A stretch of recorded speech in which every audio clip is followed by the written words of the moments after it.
तो हमारा next topic है एप्लीकेशन ऑफ डिटर्मिनेंट्स। तो वो देखें,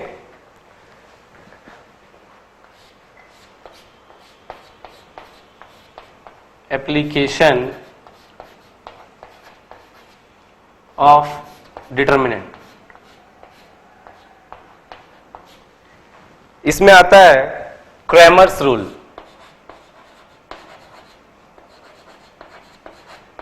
क्रैमर्स रूल, क्रैमर्स बोल के एक साइंटिस्ट थे जिन्होंने ये रूल दिया। तो ये इन्होंने क्या दिया, कोई भी लीनियर इक्वेशंस, लाइक मैं यहां पे 3 वेरिएबल्स का लेता हूं। तो first we consider the system of equation, linear equation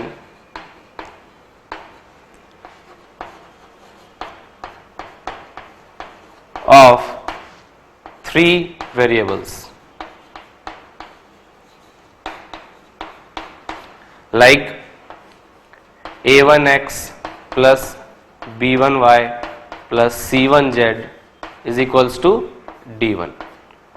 equation 1 हो गई हमारी। फिर similarly a2x plus b2y plus c2z is equals to d2, ये हो गई इक्वेशन 2।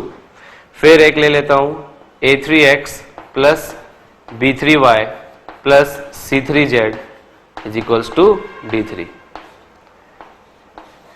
ये 3 हमारे पास नॉन होमोजीनियस लीनियर इक्वेशंस है। नॉन होमोजीनियस का मतलब ये होता है कि कोई भी इक्वेशंस इज इक्वल्स टू 0 ना हो, मतलब d1 कुछ वैल्यू आना चाहिए कांस्टेंट, d2 या d3 कुछ भी कुछ ना कुछ वैल्यू आनी चाहिए। अगर मैं होमोजीनियस बोलूं तो क्या होगा, ये linear equation in the form of x y z। क्योंकि ये 3 वेरिएबल्स में ले रहा हूं तो अपन क्या करेंगे, 3 वेरिएबल होने चाहिए x y और z is equals to d1, मतलब सम कांस्टेंट। तो ये हो गया नॉन होमोजीनियस इक्वेशन। होमोजीनियस और होमोजीनियस में क्या होगा, यही 3 रहेंगे बट यहां पे 0 हो जाएगी। वो केस भी अपन देखेंगे क्रैमर्स रूल में। तो सबसे पहले अपन क्या कर रहे हैं, 3 इक्वेशंस नॉन होमोजीनियस कंसीडर करा। इसके बाद by help of Cramer's rule, by help of Cramer's rule del is defined. Del क्या चीज है, तो क्रैमर्स ने बोला कि यार जो भी कोफिशिएंट्स 3 वेरिएबल के हैं, मींस x y z को, इसको आप डिटरमिनेंट के फॉर्म में लिख डालिए 3 क्रॉस 3 में। तो वो है सबसे पहले डेल। तो डेल क्या होगा कि जो भी कोफिशिएंट्स x y और z के हैं तीनों इक्वेशन से, तो क्या है a1 सबसे पहले, फिर b1, फिर c1, फिर यहां पे a2, फिर b2, फिर c2, फिर a3, फिर b3, फिर c3। ये तीनों आप डेल के फॉर्म में लिखें। इसके बाद उन्होंने बोला कि यार del 1, del 2, del 3 things define करा फॉर फाइंड आउट इंडिविजुअली, मतलब x की वैल्यू क्या आएगी, y की वैल्यू क्या आएगी, z की वैल्यू क्या आएगी। ऐसे अपन क्या है कि 3 इक्वेशन है, इसको आप सॉल्व तो कर सकते हैं नॉर्मली। 3 इक्वेशन है x y z, कुछ रिलेशन करा के, मतलब मल्टीप्लाई डिवाइड करके, या फिर कुछ इक्वेशन को बराबर कर लिया, इसको इक्वेट कर लिए और फिर माइनस करके सब्सट्रैक्शन एडिशन करके आप x y z निकाल सकते हैं। बट यहां पे डिटरमिनेंट्स में क्रैमर्स रूल में भी हम x y z ही निकालेंगे, बट अकॉर्डिंग टू दिस। सबसे पहले मैंने क्या किया कि डेल, उन्होंने क्रैमर्स ने बोला कि डेल जो होगा वो x y z के कोफिशिएंट होंगे, जो कि 3 क्रॉस 3 डिटरमिनेंट में हमने लिखा। इसके बाद एक टर्म आती है डेल 1। डेल 1 क्या चीज है भाई, तो डेल 1 कुछ भी नहीं है, नॉन होमोजीनियस इक्वेशंस के RHS वाले टर्म, मतलब d1 d2 d3 जो नॉन जीरो है, उसको आप रिप्लेस करते जाएं। जैसे मैं डेल 1 की बात करूं तो आप क्या करेंगे, x के कोफिशिएंट के जगह पे d1 d2 d3 रिप्लेस करेंगे। तो यहां पर a1 a2 के जगह पे आएगा d1 d2 d3, बाकी सेम b1 b2 b3, फिर c1 c2 c3। Now next similarly अगर मैं del 2 की बात करूं तो del 2 में भी वही आएगा. del 2 is used for finding y value. So y के सारे कोफिशिएंट को रिप्लेस करेंगे अपन d1 d2 d3 से. मतलब x वाले सेम a1 a2 a3, ये चेंज हो जाएगा d1 d2 d3, ये c1 c2 c3. सिमिलरली आप del 3 भी निकाल सकते हैं. वो क्या चीज है? del 3. मतलब z के लिए काम कर रहे हैं अपन तो कॉलम 3 रिप्लेस करेंगे बिल्कुल. तो ये हो जाएगा a1 a2 a3 और ये फिर आएगा b1 b2 देन b3 और ये आ जाएगा d1 d2 और d3. ये आ गया. तो ये आ गया हमारा del 1 del 2 del 3. By now Cramer's rule ये डिफाइन करता है कि यार इसको आप ऐसे ले सकते हैं, that is the ratio of x, x means जो वैल्यू हमें निकालनी है, upon del 1 is equals to y upon del 2 is equals to z upon del 3. ये ऑलवेज देगा 1 बाय del के. ये क्रैमर्स ने रूल दिया. तो इसके अकॉर्डिंग अगर मुझे x y z निकालना हो तो अपन क्या करेंगे? कुछ भी नहीं. इंप्लाइज दैट अगर मुझे x निकालना है तो इसके साथ इसको मल्टीप्लाई करें. क्योंकि ये सारे बराबर होते हैं अकॉर्डिंग टू क्रैमर्स रूल, तो अपन क्या बोलेंगे कि x upon del 1 is equals to 1 upon del, ये लिख सकते हैं. या फिर y upon del 2 is equals to 1 upon del लिख सकते हैं. या फिर z upon del 2 is equals to 1 by del लिख सकते हैं. del 3 तो आप इससे आराम से इजीली x और y और z की वैल्यू निकाल. वो क्या आएगा? इंप्लाइज दैट अब क्या करेंगे? x निकालना है मुझे तो मैं लिखूंगा del 1 अपॉन del. तो जो भी लीनियर इक्वेशन दे रखी होगी नॉन होमोजीनियस, पहले आप ये सारी वैल्यू निकाल लोगे. ये डिटरमिनेंट है, एक परफेक्ट वैल्यू देगा. ये भी एक डिटरमिनेंट है, ये भी परफेक्ट वैल्यू देगा. ये भी तीनों डिटरमिनेंट्स उधर ये कोएफिशिएंट x और y z वाले सारे कुछ ना कुछ वैल्यू देगी. फिर सिंपली आप वैल्यू रखें और x की वैल्यू इजीली फाइंड आउट हो जाएगी. सेम y चाहिए तो मैं क्या करूंगा? बस मल्टीप्लाई कर दीजिए, cross multiply del 2 by del. और फिर z चाहिए तो z क्या आ जाएगा? del 3 by del. तो अल्टीमेटली मुझे याद क्या रखना है? याद ये रखना है कि x जो होगा वो del 1 बाय del होगा, y जो होगा del 2 बाय del होगा और z जो होगा del 3 बाय del होगा. यही अकॉर्डिंग टू क्रैमर्स रूल होता है. अब इसको यूज कैसे करते हैं? तो देखें इसमें केसेस बनता है, केस 1 और केस 2. तो कुछ टर्मिनोलॉजी होती है, सबसे पहले वो जाने कि वो क्या चीज है. टर्मिनोलॉजी क्या होता है?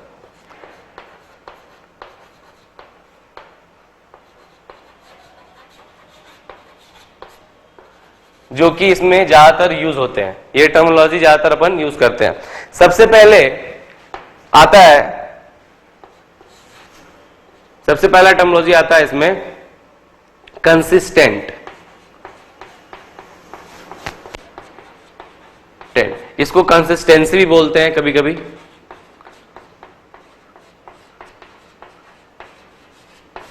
तो ये चीज तब आएगी जब अपन x y z find out कर लेंगे, del 1 del 2 del 3 और del फाइंड आउट कर लेंगे. इसके बाद ये टर्म सारे यूज क्वेश्चन में होते हैं, इसलिए अपन पहले जान ले एक एक करके कि ये एक्चुअल में होता क्या है, फिर अपन क्वेश्चंस में आएंगे. तो सबसे पहले टर्मिनोलॉजी में आता है कंसिस्टेंट या कंसिस्टेंसी. ये वर्ड क्या डिफाइन करता है? तो ये वर्ड डिफाइन करता है कि व्हेन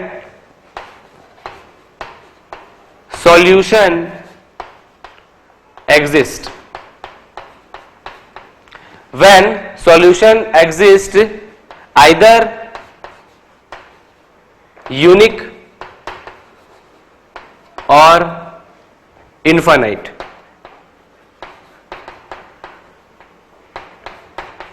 इसका मतलब क्या है कि जब सॉल्यूशन एग्जिस्ट करता हो, मतलब कोई भी डिटर्मिनेंट या एक्स वाई डिटर्मिनेंट को सॉल्व करने पे कुछ सॉल्यूशन आ रहा हो, मतलब या एक्स वाई जेड निकालने पे कुछ सॉल्यूशन आ, मतलब कि एक्स की वैल्यू कुछ आ गई, वाई की वैल्यू कुछ आ गई, जेड की आ गई, मतलब कुछ एक परफेक्ट यूनिक सॉल्यूशन दे रहा हो, या फिर इनफाइनाइट, मतलब कोई इक्वेशन है लीनियर इक्वेशन इन, जैसे अपन 2 वेरिएबल की बात करें तो उसमें x बराबर वैल्यू 0 पुट कर दिया, y निकल गया, y बराबर 0 पुट करते हैं तो x निकल जाता है। वैसे आप infinite number of solution find out कर सकते हो। सेम हियर 3 वेरिएबल्स है तो वैसे ही x y z के इनफाइनाइट नंबर ऑफ सॉल्यूशन भी हो सकते हैं। तो ये बात कर रहे हैं कि अगर यूनिक या फिर इनफाइनाइट नंबर ऑफ सॉल्यूशन आए, that means what, solution exist हो, मतलब सॉल्यूशन कुछ ना कुछ आए ही आए, तो अपन उस सिस्टम को बोलेंगे या उस चीज को बोलेंगे कंसिस्टेंट, है ना, कंसिस्टेंसी या कंसिस्टेंट। तो इसका फिर उल्टा क्या होगा भाई, तो उल्टा क्या है, इनकंसिस्टेंट, इनकंसिस्टेंट, या फिर इसको बोलते हैं इनकंसिस्टेंसी।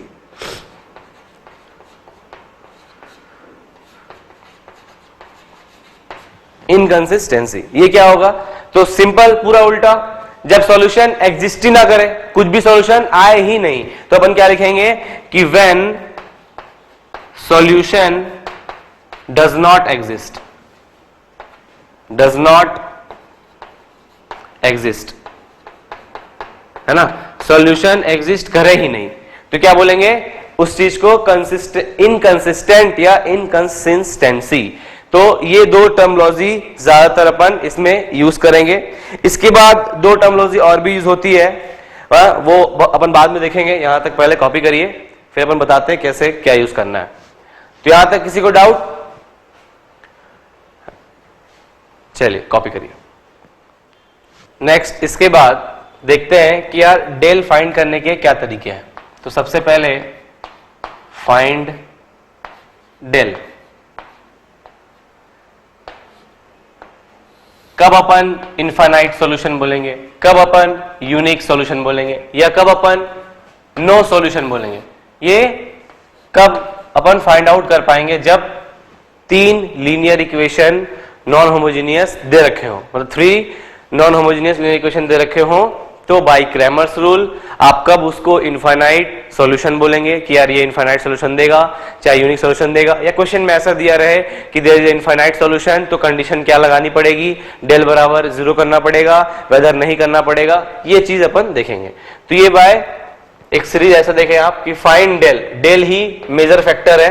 तो सबसे पहले कि यदि इफ डेल जो है कुछ ना कुछ वैल्यू दे रहा है, दैट मीन्स 0 नहीं आ रहा है, नॉट इक्वल्स टू 0, पहला केस ये बनेगा।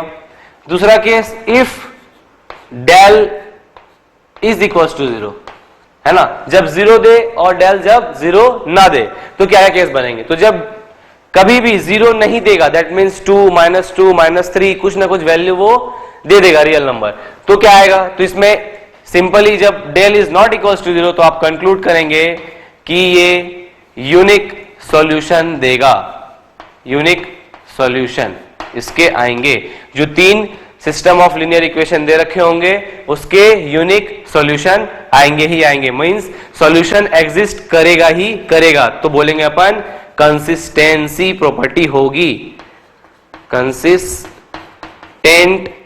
ये सिस्टम ऑफ इक्वेशन होंगे ही होंगे, या कंसिस्टेंसी बोलते हैं इसे,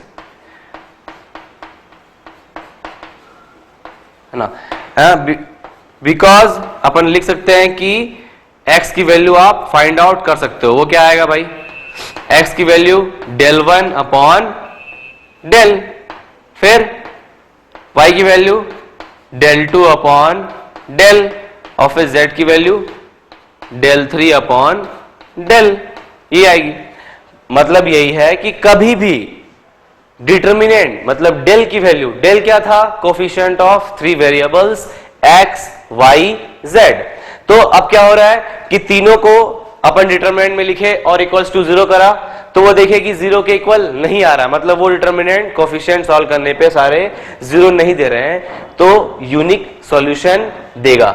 सिस्टम ऑफ इक्वेशन बोलेंगे कि इसके यूनिक सॉल्यूशन आएंगे ही आएंगे, और जब यूनिक सॉल्यूशन होगा मींस सॉल्यूशन एग्जिस्ट कर रही है मतलब कंसिस्टेंसी प्रॉपर्टी होगी ही होगी, है ना, और x y z आप इससे कैलकुलेट कर सकते हैं। नेक्स्ट, जब डेल 0 ना हो, मतलब 0 तो आ गया, अब 0 हो तो क्या आएगा भाई, तो इसमें आप याद रखेंगे 2 केसेस इसमें बनेंगे, सबसे पहला केस और दूसरा केस, तो इसमें 2 केसेस बनेंगे। इसमें क्या होगा, इफ जब डेल जीरो हो ही गया, डिटरमिनेंट की वैल्यू जीरो आई गई, तो दो केस बनेंगे, if del 1 comma del 2 comma del 3 all not are 0, then system of linear equation क्या होगा?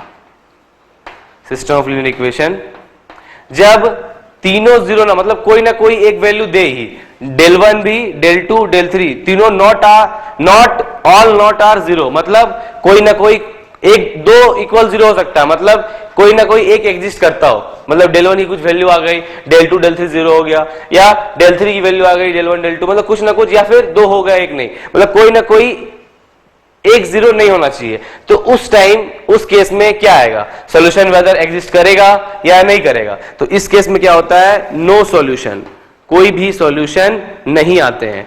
जब कोई सॉल्यूशन आएगा ही नहीं या सॉल्यूशन एग्जिस्ट ही नहीं करेगा तो प्रॉपर्टी क्या हो जाती है, इनकंसिस्टेंट,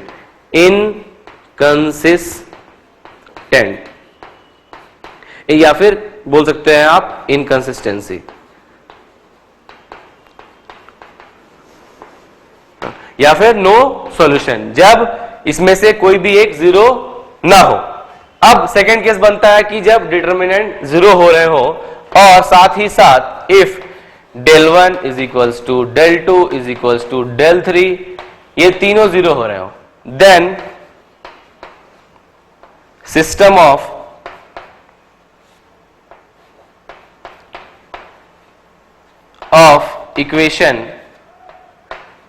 ऑफ इक्वेशंस क्या हो जाएंगे। तो जब तीनों जीरो, del भी जीरो, del 1 भी जीरो, del 2 भी जीरो और del 3 भी जीरो, जब ऐसा केस आए तो सॉल्यूशन तो बिल्कुल एग्जिस्ट करेगा और इनफाइनाइट करेगा, इनफाइनाइट सॉल्यूशन आएंगे। तो जब इनफाइनाइट सॉल्यूशन आए, चाहे एक सॉल्यूशन आए, मतलब सॉल्यूशन एग्जिस्ट तो कर रही है, तो फिर प्रॉपर्टी क्या हो जाएगी, इट इज कंसिस्टेंट। तो अपन क्या लिखेंगे, कंसिस्टेंट या कंसिस्टेंसी, है ना। और इनफाइनाइट सॉल्यूशन हो गई होंगे। तो आपको बस ये याद रखना है, बहुत सिंपल है, कि जब del not equals to zero हो तो सिंपल एक बार में कह देंगे कि यार जब नॉट इक्वल्स टू जीरो हो गया तो वो सिस्टम ऑफ इक्वेशन क्या दे रहा है, यूनिक सॉल्यूशन दे रहा है। और जब सॉल्यूशन एग्जिस्ट करता है तो कंसिस्टेंसी प्रॉपर्टी भी होती है और एक्स वाई जेड आप निकाल पाओगे। इसके बाद आ जाइए जब del जीरो दे दे। अब del जीरो दे देगा तो हो सकता है इसमें दो केस बनते हैं कि यार कभी ऐसा है कि सारे जीरो नहीं आए, कुछ ना कुछ एक ना एक वैल्यू आ ही रही हो, तो वैसा हो जाए, एक आ रहा हो, तो ऐसे केस में क्या बोलेंगे, कोई भी सॉल्यूशन आएगा ही नहीं। तो जब सॉल्यूशन ही नहीं आएंगे दैट मींस प्रॉपर्टी हो जाएगी इनकंसिस्टेंसी या इनकंसिस्टेंट। फिर आता है सेकंड केस कि यार सारे जीरो हो जाए, del 1 भी, del 2 भी, del 3 भी, और del तो जीरो है ही। तो अगर ऐसा कंडीशन आ जाए तो बोलेंगे कि इनफाइनाइट नंबर ऑफ सॉल्यूशन देगा जो given system of equation in 3 variables में है। और जब इनफाइनाइट मतलब सॉल्यूशन एग्जिस्ट कर रही हो तो प्रॉपर्टी होती है कंसिस्टेंट, या उसको बोलते हैं कंसिस्टेंसी। तो यहां तक सब कुछ समझ में आ गया, तो इतना कॉपी करिए। और ये बहुत इंपॉर्टेंट है क्रैमर्स रूल में, इसको आप याद रखिएगा, ये बहुत इंपॉर्टेंट है, इसको याद रखेंगे अच्छे से, तभी आप एक भी क्वेश्चन में फंसेंगे नहीं क्रैमर्स रूल के। ये कंडीशन याद रखें और सिंपली उसको लगा दें। तो इतना कॉपी करिए। इसके बाद अब अपन जैसे नॉन होमोजीनियस सॉल्यूशन देख लिए कैसे आता है, नॉन होमोजीनियस इक्वेशंस दे रखे हो तो क्या करना है। अब सेकेंड आता है होमोजीनियस दे रखे हो, तो होमोजीनियस में क्या होगा। तो होमोजीनियस कैसे होते हैं भाई, होमोजीनियस सिस्टम, होमोजीनियस सिस्टम में कुछ भी नहीं, सेम है, इक्वेशंस वैसे ही होंगे। तो मैं यहां पे कंसीडर कर रहा हूं कि 3 वेरिएबल्स के इक्वेशन। तो 3 वेरिएबल्स क्या होगा, a1 same plus b1 y plus c1 z। अपन वहां क्या करते थे नॉन होमोजीनियस में, equal to D1 some constant लेते थे, यहां पे आप क्या करेंगे, होमोजेनियस 0 लेंगे बस, और कुछ भी नहीं करना। तो ये हो जाएगा इक्वेशन 1। सिमिलरली आप तीनों लिख लें, a2x प्लस b2y फिर प्लस c2z, ये भी इक्वल्स टू 0 आएगी। Third one a3x plus b3y plus c3z is equals to 0। ये तीनों 0 हो गए। अगर ये 3 variables of linear equation, system linear equation सारे इक्वल्स टू 0 दे रहे हैं, तो इस सिस्टम को बोलेंगे होमोजीनियस सिस्टम। और नॉन होमोजीनियस जब ये कुछ कांस्टेंट वैल्यू दे, d1 d2 d3। अगर ऐसा है तो इसमें भी 2 केसेस बनेंगे, है ना, और बाय हेल्प ऑफ क्रेमर्स कुछ कंक्लूजन आता है, वो देखेंगे क्या आता है। तो देखें, इसमें अगर मैं बात करूं कि यार डिटर्मिनेंट डेल की वैल्यू क्या आनी चाहिए, तो सेम जैसे उसमें क्या करा था, x y z के कोएफिशिएंट को डिटरमिनेंट के फॉर्म में यूज कर लिया था। तो यहां पे डेल निकालने के लिए सेम करेंगे कि यार a1 b1 और c1, a2 b2 और c2 और a3 b3 और c3, सारे कोएफिशिएंट अपन डेल की जगह पे रख देंगे। फिर अपन फाइंड आउट कर लेंगे कि क्या आ रहा है, कि हाँ डेल 0 आ रहा है, अदरवाइज डेल नहीं 0 आ रहा है, तो क्या क्या केस बनता है। तो सबसे पहले कि यार डेल निकालो, तो डेल सेम तरीके से होमोजीनियस सिस्टम हो चाहे नॉन होमोजीनियस हो, डेल वही रहेगा। अब इसमें केसेस बनते हैं, तो इसको भी मैं ऐसे ही लिखूंगा, फाइंड डेल, ये भी बहुत इंपॉर्टेंट है। डेल 2 केसेस में मैंने डिवाइड किया है इसको। सबसे पहले if del is not equals to 0, second case बनेगा if del is equals to 0। और एक चीज ध्यान दे कि डेल तो अपन ऐसे कोएफिशिएंट x y z को लिख के डिटरमिनेंट में सॉल्व करा, डेल आ गया। अगर डेल 1 हमें फाइंड करना है तो डेल 1 तो अपन क्या करते थे नॉन होमोजेनियस में कि यार d1 d2 d3 को रिप्लेस करते थे x के कोएफिशिएंट से, फिर d1 d2 d3 को y की कोएफिशिएंट से, फिर d1 d2 d3 को z कोएफिशिएंट से, और फिर डेल 1 डेल 2 डेल 3 निकालते थे। अब अगर आप यहां पे वही चीज लगाओ तो सारे वैल्यू 0 आ जाएंगे। देख लो d1 d2 d3 सारे 0 है, तो हमें पता ही है डिटरमिनेंट में कोई भी कॉलम्स या कोई भी रोज तीनों 0 हो जाए तो value of determinant will be 0। तो यहां पे मैं ये भी कंक्लूड कर सकता हूं कि डेल 1 यहां पे या डेल 2 यहां पे या डेल 3 जो भी बात करो सारे 0 आएंगे ही आएंगे फॉर होमोजीनियस सिस्टम। ये आप याद रखिएगा। अब मैंने जब इस पे आइए फाइंड डेल फाइंड कर रहे हैं, तो दो केसेस इसमें बनेंगे। केस 1 जब डेल नॉट इक्वल्स टू 0 और डेल 0 जब डेल की वैल्यू 0 ही आए। तो देखिए उसमें क्या देखे थे कि यार डेल जो है 0 जब आ गया तो सिस्टम ऑफ इक्वेशन क्या देगा, यूनिक सॉल्यूशन, यही पढ़े थे। अब यूनिक सॉल्यूशन मतलब क्या, सॉल्यूशन क्या रहेगा, तो उसको बोलते हैं जीरो सॉल्यूशन।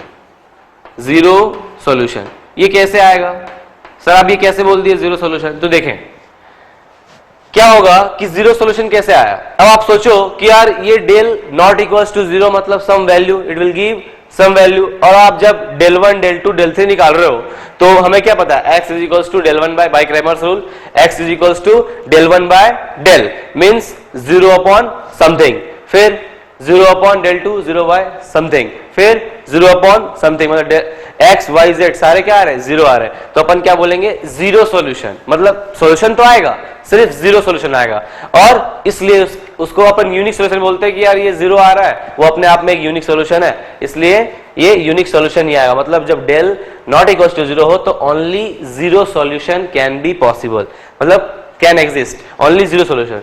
और जब भी होमोजेनियस सिस्टम में, कभी भी होमोजेनियस सिस्टम में जीरो सॉल्यूशन एग्जिस्ट करता हो तो उसको बोलते हैं अपन, एक नाम दिया जाता है ट्रिवियल सॉल्यूशन। Trivial solution. तो कभी कभी क्वेश्चंस क्या होते हैं आईटी वगैरह में, कंपटीशन लेवल में आपको घुमा के पूछता है वो कि जीरो सॉल्यूशन नहीं देगा, बोलेगा ट्रिवियल सॉल्यूशन एग्जिस्ट कर रहा है, तो कंडीशन बताओ, है ना, तो फाइंड करो। तो आप कंफ्यूज नहीं करिएगा, जीरो सॉल्यूशन को ही अपन ट्रिवियल सॉल्यूशन का नाम दिया गया है। तो अब देखें कि यार ये यूनिक सॉल्यूशन एग्जिस्ट कर रहा है या फिर जीरो सॉल्यूशन आ रहा है, वेदर इट इज, मतलब कि अगर ट्रिवियल सॉल्यूशन हो तो जब सॉल्यूशन एग्जिस्ट कर रहा हो तो अपन क्या बोलते हैं उसको, प्रॉपर्टी क्या होती है, कंसिस्टेंट। तो अपन क्या लिखेंगे नेक्स्ट कि कंसिस्टेंट प्रॉपर्टी एग्जिस्ट होगी, कंसिस्टेंट, या फिर अपन बोलते हैं इसको कंसिस्टेंसी भी, कंसिस्टेंसी। तो ये आ गया अबाउट केस 1। तो इसमें सेकेंड केस देखिए, सेकेंड केस क्या होगा कि यार यहां पे क्या आया, यूनिक सॉल्यूशन आए। अब यहां पे infinite, del zero infinite solution, ये आएगा इनफाइनाइट सॉल्यूशन, या फिर जब इनफाइनाइट सॉल्यूशन है तो भी कंसिस्टेंट सॉल्यूशन होंगे ही होंगे, प्रॉपर्टी कंसिस्टेंट। इनफाइनाइट मतलब क्या, जीरो सॉल्यूशन मतलब नॉन जीरो सॉल्यूशन। अपन क्या बोल सकते हैं, नॉन जीरो सॉल्यूशन।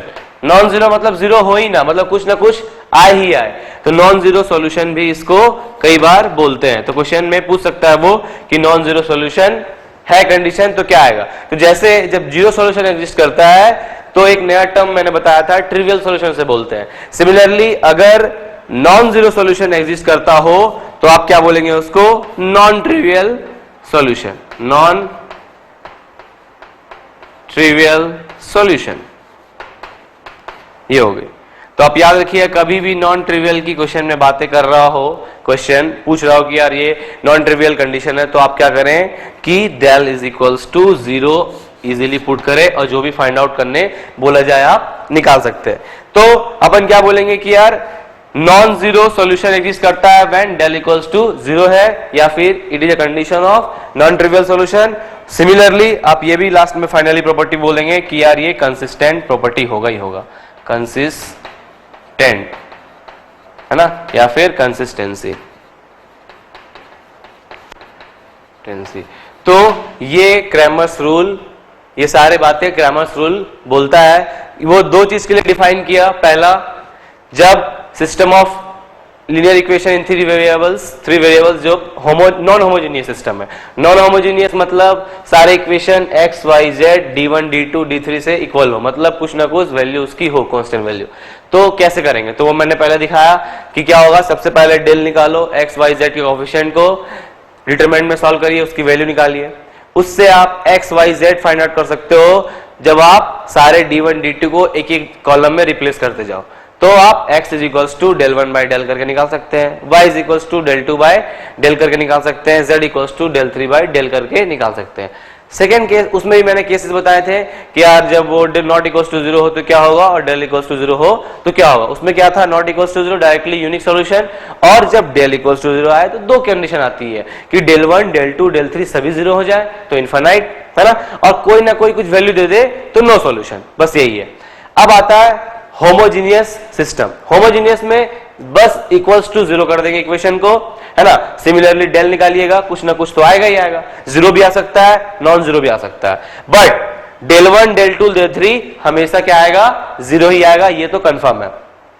तो इसमें भी मैंने दो केसेस में बना दिया इसको कि यार ये भी बहुत इंपॉर्टेंट है, आप याद रखेंगे इसको, इट्स वेरी इंपॉर्टेंट, है ना, ऑन प्रॉब्लम सॉल्विंग। तो डेल जब नॉट इक्वल्स टू जीरो हो तो क्या बनेगा, जब नॉट इक्वल्स टू जीरो है तो सिंपली यूनिक सॉल्यूशन, है ना, और यूनिक सॉल्यूशन है मतलब कुछ सॉल्यूशन एग्जिस्ट कर रहा है, तो अब देख ले क्या कर रहा है वो। तो जब नॉट इक्वल्स टू जीरो मतलब डेल वन बाई डेल, वो भी क्या आएगा, जीरो, डेल टू भी मतलब x भी वैल्यू जीरो, y भी वैल्यू जीरो, z भी जीरो, मतलब वो जीरो सॉल्यूशन दे रहा है। जीरो सॉल्यूशन देना ही ट्रिवियल सॉल्यूशन कहलाता है, और यहाँ पे सॉल्यूशन एग्जिस्ट करता है, इसलिए प्रॉपर्टी हो जाती है कंसिस्टेंट। फिर आता है सेकेंड केस। सेकेंड केस क्या बोलता है कि जब डेल बराबर जीरो हो, तो जब डेल बराबर भी जीरो हो जाए तो क्या होगा, इनफाइनाइट सॉल्यूशन आएंगे, और जब सॉल्यूशन एग्जिस्ट करता है तो प्रॉपर्टी कंसिस्टेंट होती है। अब देखें इनफाइनाइट आ रहा है मतलब जीरो तो आ नहीं रहा है, मतलब जीरो सॉल्यूशन तो आएगा ही नहीं, तो इसको आप नाम से दूसरे नाम से बोल सकते हैं क्या कि ये नॉन जीरो सॉल्यूशन देगा। अब जब मैंने बताया था कि जीरो सॉल्यूशन देता है तो एक नाम आता है ट्रिवियल सॉल्यूशन। सिमिलरली अगर नॉन जीरो सॉल्यूशन देता है तो वो नॉन ट्रिवियल सॉल्यूशन कहलाते हैं, और सॉल्यूशन दोनों केस में दे रहा है तो इसकी भी क्या हो जाएगी प्रॉपर्टी, कंसिस्टेंट। तो यहां पर एक नोट डाल के लिखें कि होमोजीनियस सिस्टम के लिए, एक नोट डाल के लिखें, for homogeneous system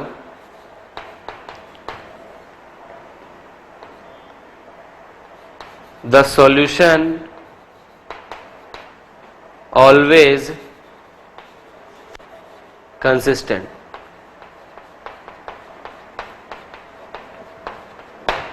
सॉल्यूशन क्या होगा? हमेशा कंसिस्टेंट होगा, चाहे वो कोई भी केस हो, तो ऑलवेज कंसिस्टेंट। बल्कि नॉन होमोजेनियस में ऐसा नहीं अपन देखते हैं। तो यहां तक सभी को समझ में आ गया? बहुत इजी है, इसीलिए मैंने इस टेबल टाइप के फॉर्म में इसको बताया, अलग अलग केस बना के, तो आपको इजीली याद भी हो जाएंगे ये। और ये केस क्रैमर्स रूल में आपको याद रखने ही रखने हैं। तो यहां तक कॉपी करें, फिर अपन अब प्रॉब्लम्स देखेंगे इस पे बेस्ड, और बहुत इजी आते हैं वो। कॉपी करो इतना।